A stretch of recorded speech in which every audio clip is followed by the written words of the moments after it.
It was in those instances that we were talking about all the theories and the models. So there's me sort of talking about my experience as a pharmacist, as well as the latest research and clinical evidence that's there.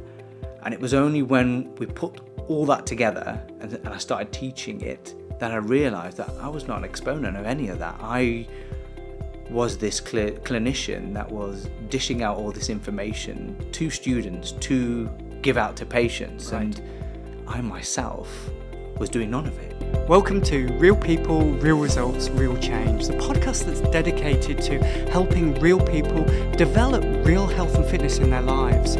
Real people like you, business owners, professionals, house husbands and housewives, and students. I'm Stefan, I'm a personal wellness coach at UFit Studio, and I'll be your host.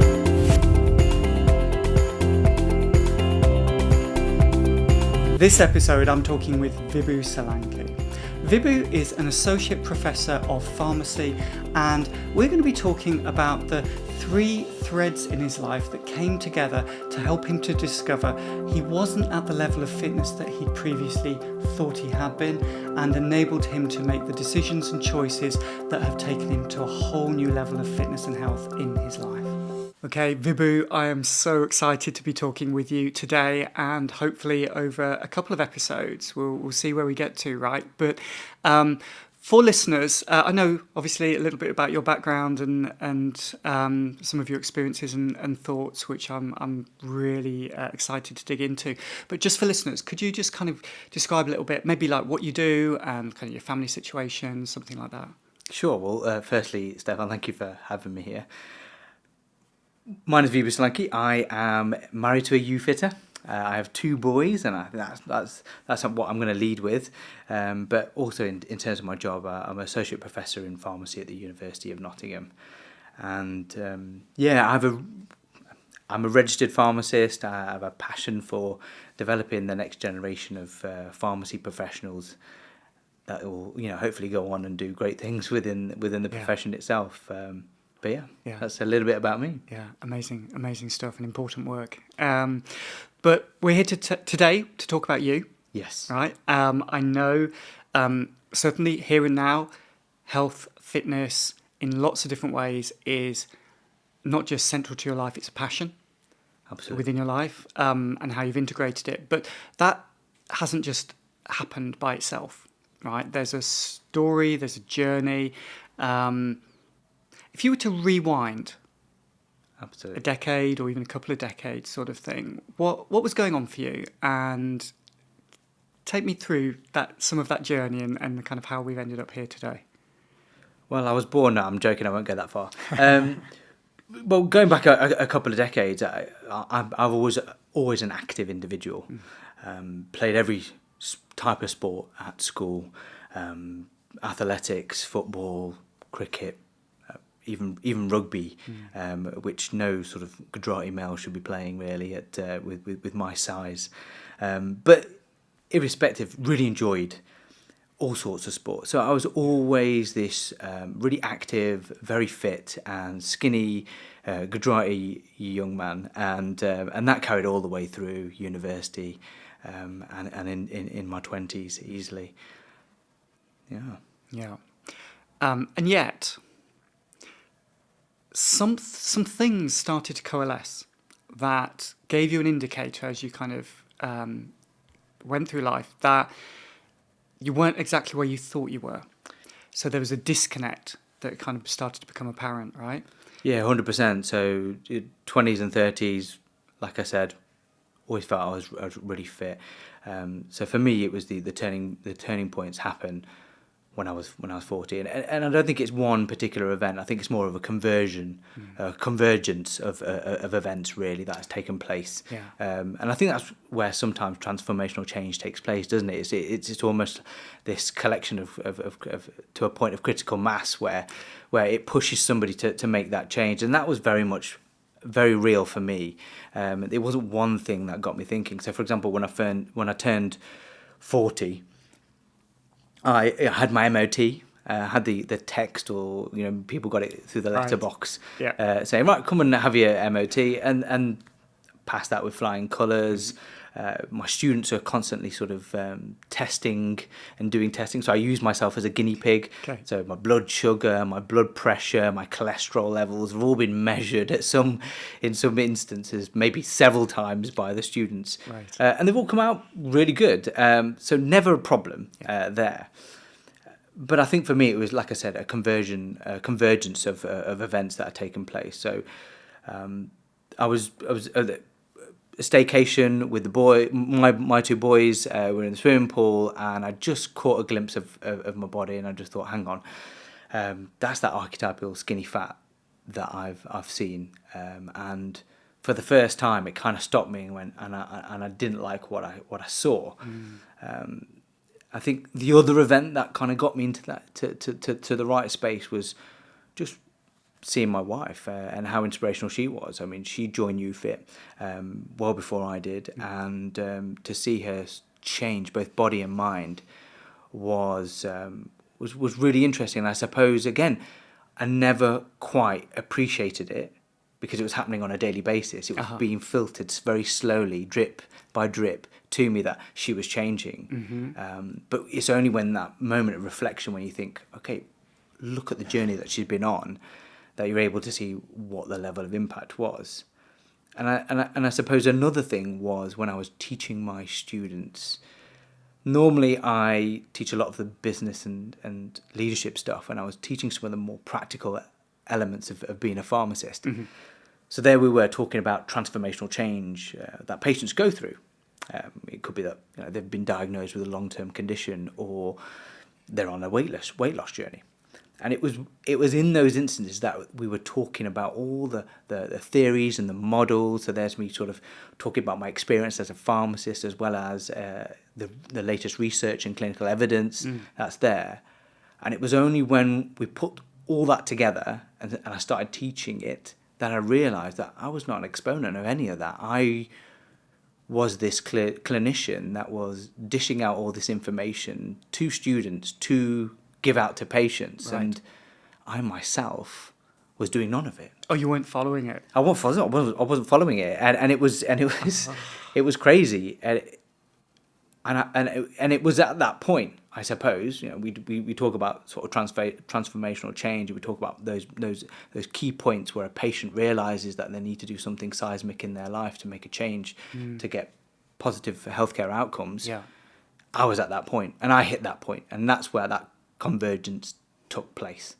Is that turning 40, the swimming pool incident, my wife's transformational change, not practicing what I preach. Yeah.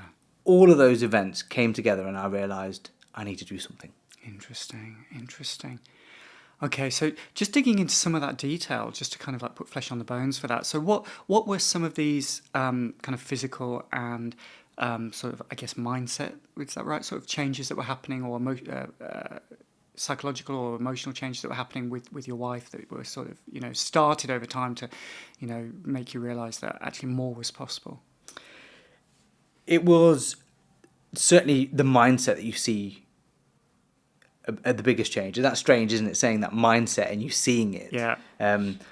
But despite the physical aspects being very apparent, you see that very slowly on a day-to-day basis. I think people think they're going to make a transformational change really, really quickly, and it often is. The harder part is it takes a bit of time. And what was that? Was that weight loss? Was that toning? Yeah, so she absolutely she did the I think it was drop 2 sizes. I think it was a D2S that she was doing, and she absolutely achieved that. She looked fantastic, and I think I took it for granted. She looks fantastic, brilliant. That's great for me as well. But actually, the biggest change was how she had changed in terms of her mindset, her positive outlook, the energy that she had. Okay. And I didn't have that energy. And I remember her coming home from the gym and me being sat in exactly the same place she left me, with a cup of tea and a pack of biscuits. When she left me, I was on biscuit number 1.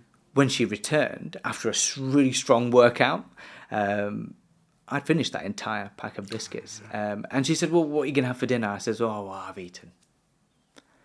And she was, biscuits. And I was like, yeah, I'm done. I won't eat. And there's me thinking, by sparing myself of a meal, I'm not going to add on any extra calories. But didn't factor in the fact that actually I ate a whole pack of biscuits. Despite a knowledgeable background in that space, understanding what the calories are and what I was putting into my body, I just didn't register it in my brain. It's just like an unconscious part of your life. Exactly. Yeah. So, yeah, absolutely. And she just said, look, you need to go and have a chat with Sam. And that was it. And she knew I was in a bit of a dark place post-injury. I broke my clavicle and I was going through sort of a sketchy rehab around that, all managing it all by myself. But then also went a little bit down in the dumps in terms of my mental health. Thinking about the fact that actually I'm not going to be able to play football again, I'm not going to be able to do this, I'm not going to be able to do that, and it was just actually I went into victim mode with injury, and that was that.